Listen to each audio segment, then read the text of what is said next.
We have a trade in the NBA. Say what? Yeah, we got a trade. So let me give you the details on this real quick, and I'm not going to go long on it because there's other stuff to get to, but the Utah Jazz have repackaged Patrick Beverley. My guy, Patrick Beverley. He's going to the evil empire of basketball.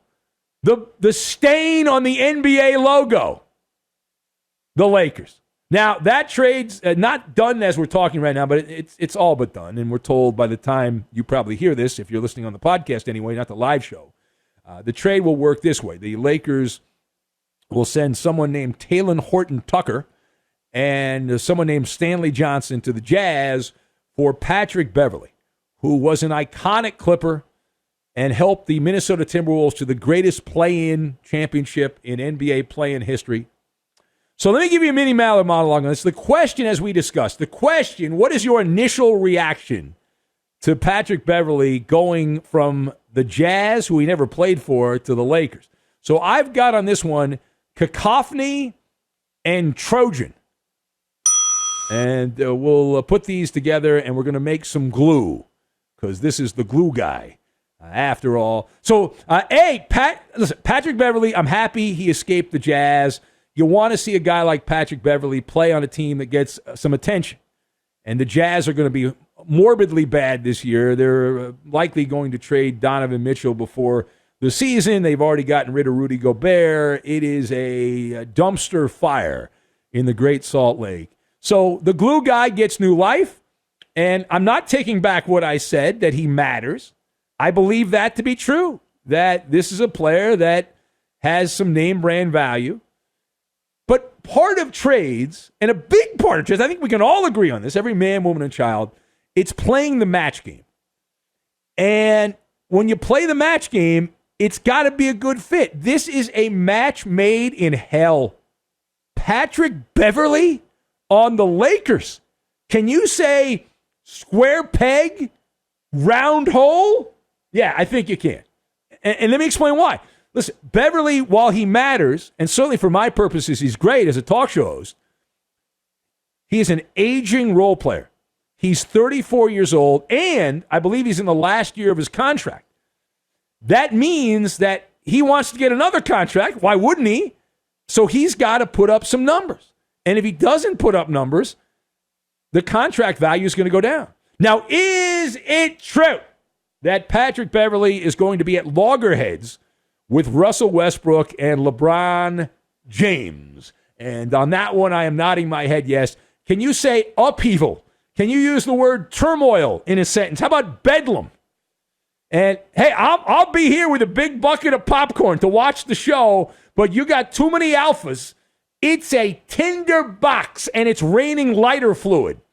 That is a cacophony of noise. Now, for context, let me give you a quote here, all right? Let me give you a quote. And this is from a random NBA player who said the following. Pat Bev trick you all, man, like he played defense. He don't guard nobody, man. The NBA player stated, just running around doing nothing. Close quote.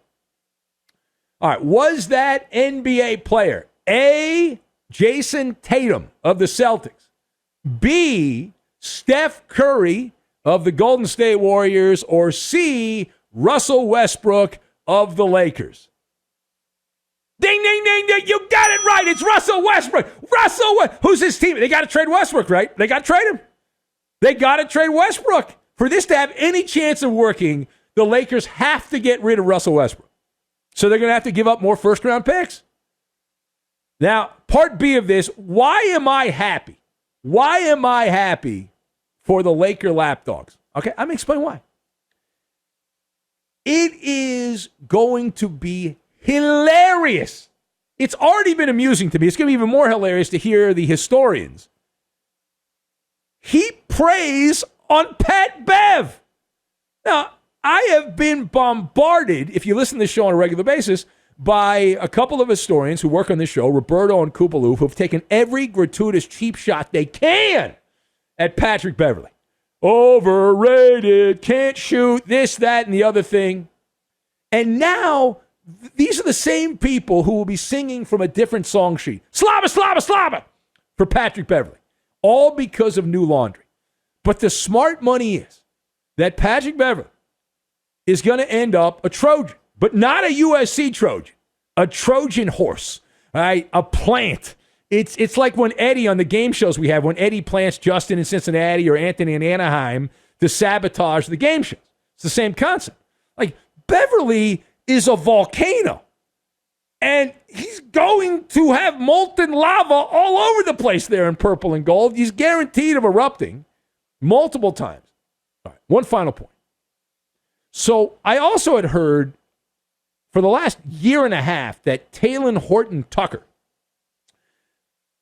really good, next great young Laker player.